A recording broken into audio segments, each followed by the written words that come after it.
Hello, mortals!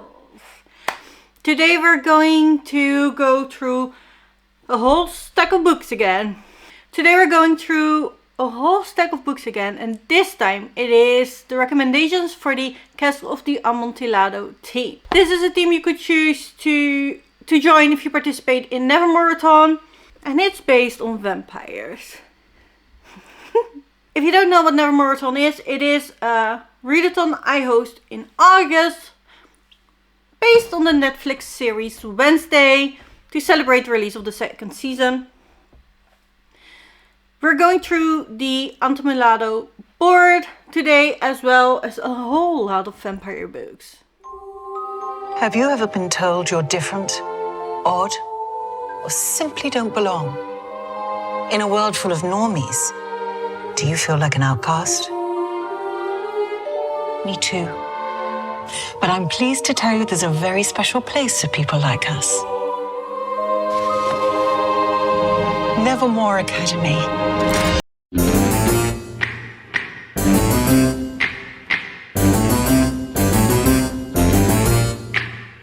The first prompt on the board is red on the cover, which is very helpful because a lot of vampire books are red. You have Secrets of the Vampire, a supernatural source book or legend and lore. This is going through the legend of vampires and how it grew. I really enjoyed this one. And it's also very pretty. This is truly a book about the vampire lore and where it came from. Really enjoyed this one.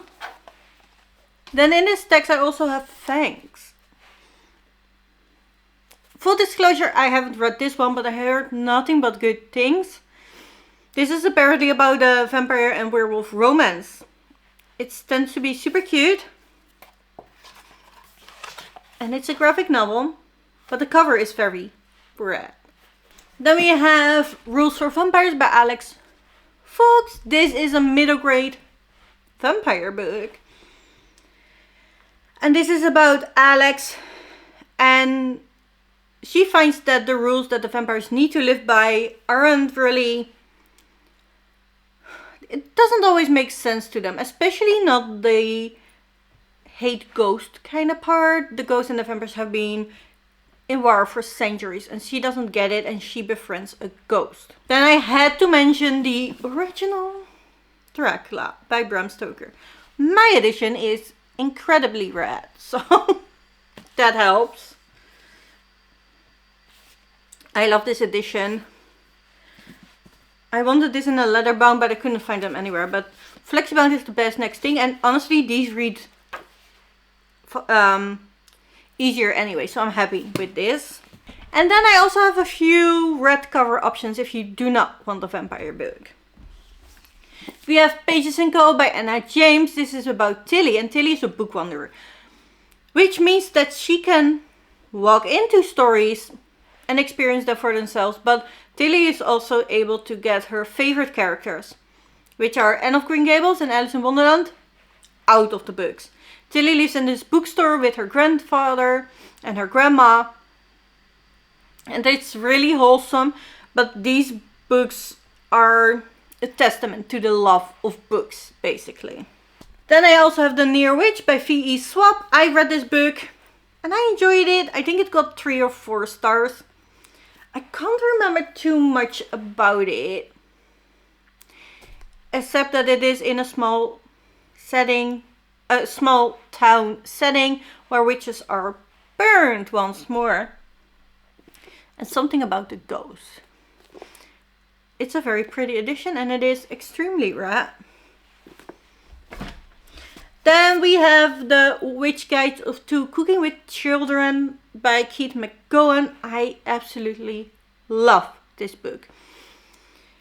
In this book you get the diary entries of a witch, where she exactly tells you how to cook children and how they tasted. Basically. It's a middle grade Hansel and Gretel retelling. I absolutely adore it and highly recommend it. Got 5 stars from me. And then we have The Madman's Daughter by Megan Shepherd. This is actually The Island of Dr. Moreau retelling. And in this we follow Juliet, who has built a life for herself after, you know, all the stories about her dad and ruining, you know, the image of the whole family. And then she hears a rumor that her dad still lives and is actually continuing his experiments on an island. And she decides to go there and find out for herself if that is true or not. Next up is Book with the Undead. And every vampire book I talked to you about so far will count, because vampires are obviously part of the undead. However, there are more in that circle. I have The Haunting of Ashburn House. This is my favorite Darcy Coast. This is a ghost book. And they're dead, but also kind of not. So these will fit. It's a haunted house story. This is my favorite from Darcy Coast. Then I have The Horseman by Christina Henry. I liked this one, but the ending was disappointing again. Christina Henry tends to do that to me. This is about the horseman. Undead rider missing his head. I need to check out, because there was one from Disney actually. In the same vlog I also read Racing the Horseman by Serena Valentino. And I actually enjoyed that more. Even though that is a YA, it was more eerie. And it stuck the ending better than the Christina Henry one that is a horror. So I would highly recommend The Rising of the Horseman, which is also a Headless Horseman retelling. I will link the vlog down below. I've read them both in the same vlog, so you can see my thoughts on them better while I was reading them. Then obviously my man Frankenstein cannot miss in this. I chose A Stitch by Padraig. It's a middle grade and it's one of my favorite Frankenstein retellings of all time. This one I love specifically because it gives out the whole message of who is actually the monster in this. The best of all retellings I've read. It's a quick one, and if you like Frankenstein retellings, I would highly recommend it. And then I have one more vampire book that wasn't read, and it's The Deadless Girls by Kieran Millwood Hargrave. This is about the bride of Dracula. And it wasn't as scary as I was hoping for. So if you don't really like really spooky books, but you want to get the vampire vibes, this is a really good one. And then we have a book with blood. The blood doesn't have to be on the cover. It can just be part of the story. So again, any vampire book would count. But I found a few with blood on the cover. We have the Sounders Book Club Guide to Slaying Vampires. This is by Grady Hendrix. It takes a long while before the horror cuts in, but then the scenes are truly horrific. Before that, it is mostly town drama that make you see how you get people afraid and how far people are ready to go when they're that scared. Also, The House of Hunger by Alex Henderson. This has blood on the cover. I started this, but I wasn't able to finish it in my vampire vlog. So I still need to read it, but this is about a housemaid that is asked to give blood, and it's called a blood maid. I don't think they're called vampires, but it is very vampire-like. And then I have one more vampire book that doesn't have blood on the cover, but the blood is mentioned in the story. And it's Summer Vamp by Violet Chan Kareem. If you want a vampire book but that is not scary but cute and wholesome, this is the time. This is about Maya, and she is a human and accidentally goes to vampire camp. And she ends up with a bunch of vampires. And they all drink packets of blood every day, so it would definitely count for the blood prompt. Then we have books set in Europe. We talked about The Madman's Daughter before. It is set in London. So, officially not Europe anymore. I realize now, but that is going to be a problem. But because I also got Stalking Jack the Ripper, which is about Jack the Ripper by Carrie Maniscalco. I forgot the name of the POV we're following, but I cannot find it immediately. I really enjoyed this book, and this is actually the one book where I really liked the romantic interest. This is the only one that I'm like, if I would have a book boyfriend, it would be him. But yeah, this is about a woman who wants to be a doctor, or this is about a woman who wants to be a surgeon, and she's not allowed because she's a woman. But her father is very open-minded, as is her love interest, so she is learning anyway. And she gets obsessed with the Stalking Jack the Ripper case, and she is trying to solve it. Then we have Anatomy. This is kind of the same vibes. A woman who wants to be a surgeon but is not allowed because she is a woman. And she gets the head of the Anatomy Society to agree that she is allowed to do her exams, but she's not allowed to do to take the classes. So she is working together with a gravedigger to get bodies so she can practice. And this is set in Scotland. Then we have The Dark Descent of Elizabeth Frankenstein. This is my other favorite Frankenstein retelling. This is very close to the original story, but of the point of view of Elizabeth. And a lot of this plays in Switzerland, so it's definitely set in Europe. Then we have Blood on Her Tongue by Johanna from Veen. And this book is very much inspired by Dracula as well as Carmilla. I love Carmilla, which is a vampire story that came before Dracula. Actually, Dracula is inspired by Camilla. And this book is set in the Netherlands, so definitely Europe. And in this we follow Lucy, and her twin sister Sarah is unwell. So she decides to go to Sarah and take care of her, and a lot of things happen. And both girls are very afraid to be called mad. Their aunt is sent to an asylum and has died there, so there's a lot going on with madness and very eerie, weird stuff. There is actual stuff going on with eyeballs that was horrific. It has some gruesome scenes for sure. But I really enjoyed it, and I really enjoyed the twist in this book. Then we have Book with Sabotage. And for this I found two, but I haven't read any of them. But I found Artemis by Andy Weir has Sabotage in it, and recently one of the Discord members has read it and really enjoyed it. So I am feeling confident enough to recommend it.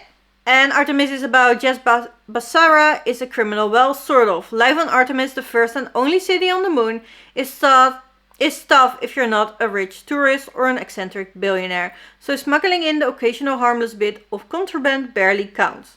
Right? Not when you've got debts to pay and your job as a porter barely covers the rent. Everything changes when Jess sees the chance to commit the perfect crime, with the reward too lucrative to turn down. But pulling off the impossible is just the start of her problems, as she learns that she stepped square into a conspiracy for control of Artemis itself. And that now her only chance of survival lies in a gambit even riskier than the first. And then also Butcher and Blackbird by Brian Weaver has Sabotage in it. I was interested in this one until I found out it was a dark romance. But every serial killer needs a friend, every game must have a winner. When a chance encounter sparks an unlikely bond between rival murderers Sloane and Rowan, the two find something elusive, the friendship of a like-minded pitch-black soul. From small-town West Virginia to upscale California, from downtown Boston to rural Texas. The two hunters collide in an annual game of blood and suffering. So those both have a Sabotage.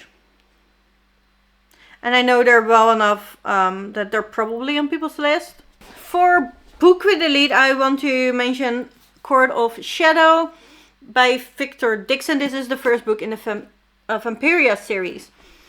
And this is about King Louis the 14th.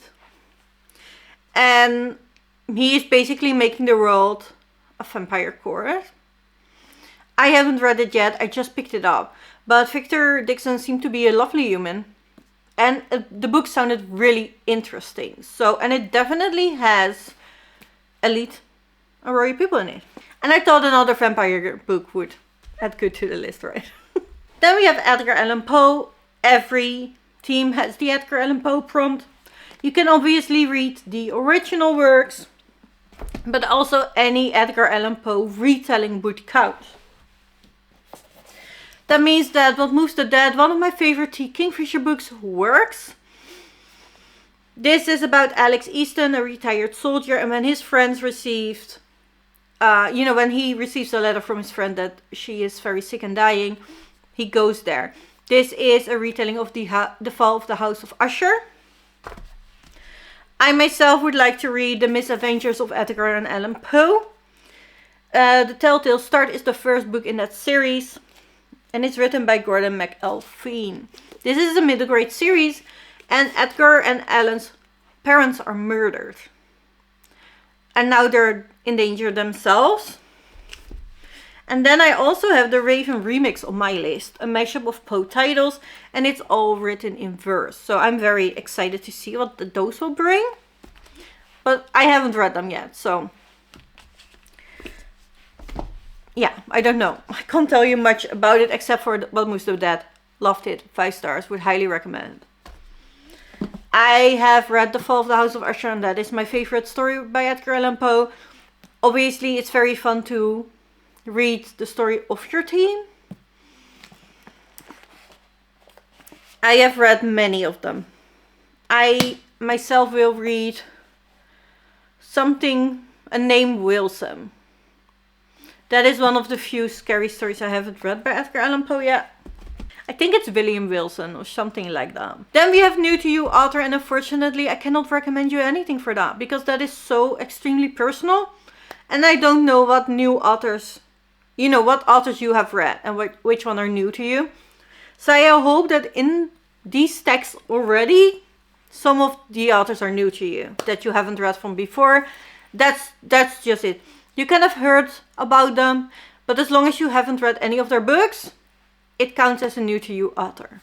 And then we have been on your TBR for a while, and that's basically the same. I have no clue what you have had on your TBR for a while. I would say over 3 months. If you own a book over 3 months and you really wanted to read it, this is the time. And then we have Point Horror, which I had to look up what genre it is. I know it is Amy's favorite, and that's why I put it on here in honor of your team captain. And her own book, Mina and the Undead, counts in the point horror genre. What I've read from it, it is YA horror that has 90s horror feel. I'm not sure if that is correct. Please go over to Amy's channel. I will link her down below. She knows way more about this stuff. But I assume any Buffy the Vampire Slayer retelling would count. I know that Fear Street counts. I know R.L. Stine has a YA series. Those would count. But Mina and the Undead would also count. And this one I've read and I highly recommend. It is set in New Orleans. And the atmosphere is great. I love the atmosphere in this book.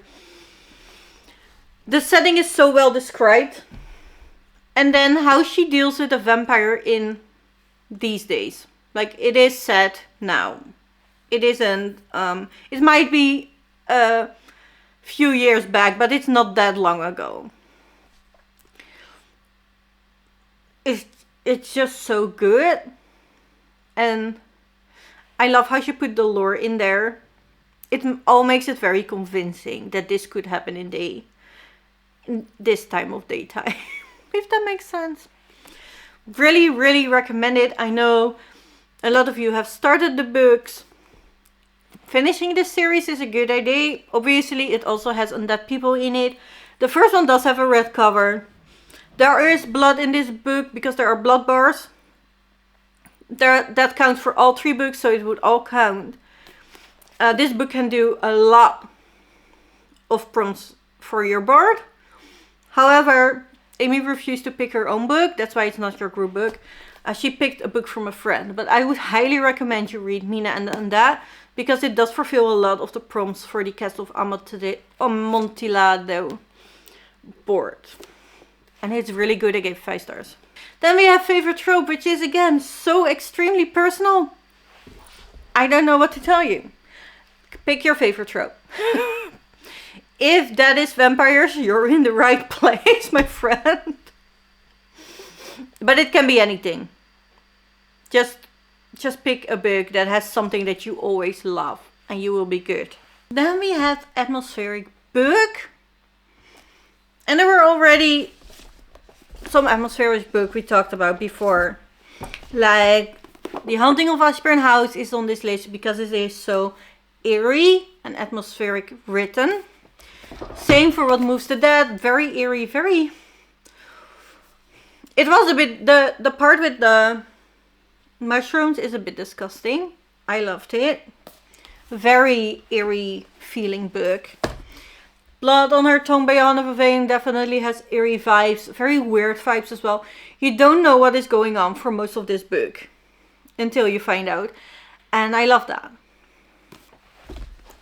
And then Mina and the Undead. I told you before, this is a very atmospheric book. The feelings are just, it is so immersive. It's really good.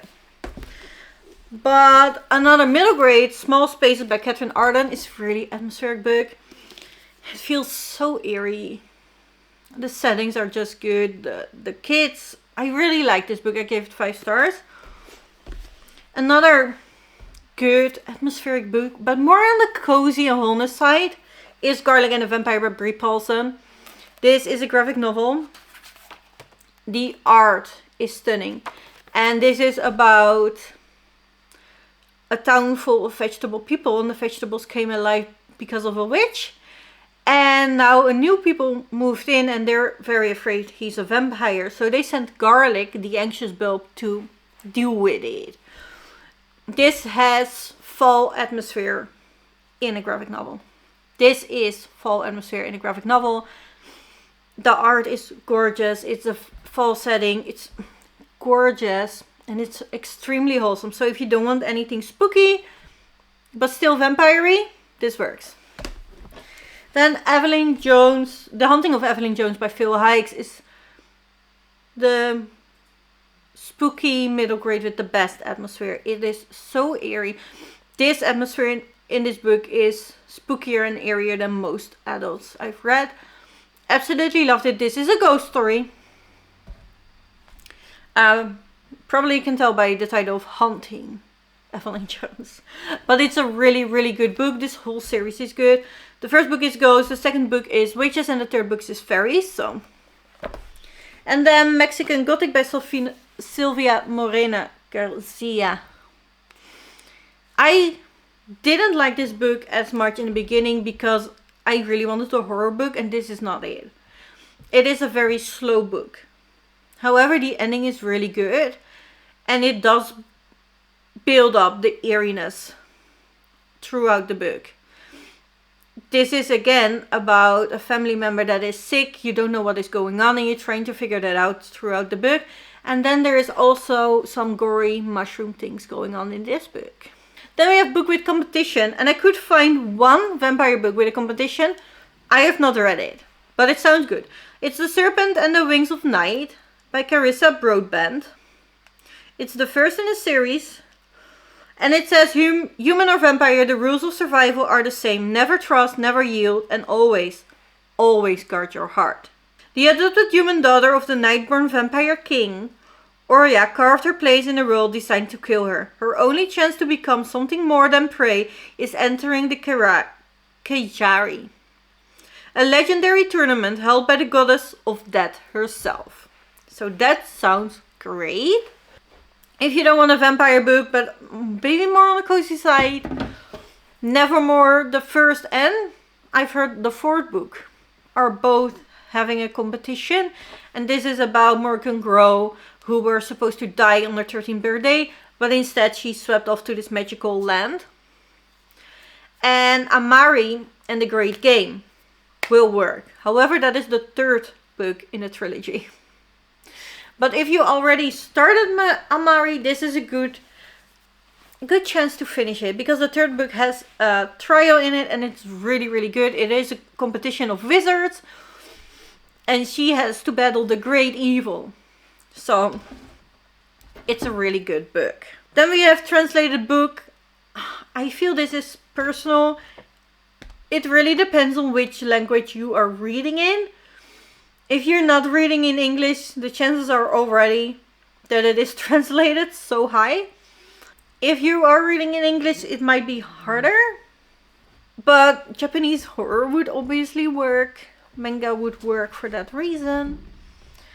I do think this is so personal that I can't really tell you, and I'm not sure if it is helpful if I tell you what is translated for me and I enjoyed it. Then it's a book you know nothing about, which again I can't tell you anything about because this is very personal. I don't know which the books you know and which book you didn't.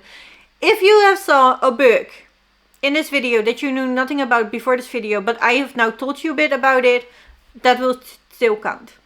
You can count it as a book you did know nothing about and just pick it up for that prompt. And then a book you pre-ordered. That can be a book you literally pre-ordered. It can also be an arc you requested but haven't read yet. Anything of that sort. That is and you know, it doesn't matter if the book is pre-ordered like 5 years ago and you still haven't read it. As long as it's pre-ordered or you have been gifted it as an arc, it counts. And then there are all the prompts for the Castle of Amontillado Team. I hope you found some new recommendations for you. If you have recommendations for the Cask of Amontillado Team, please leave them down below. The book, title, the author, and please what prompts they would fulfill. Let's make this a video that is very resourceful for the whole team. Thank you so much for being here. If you like this video, please don't forget to like, subscribe if you want to see more tales from me. And I will see you in the future. Bye.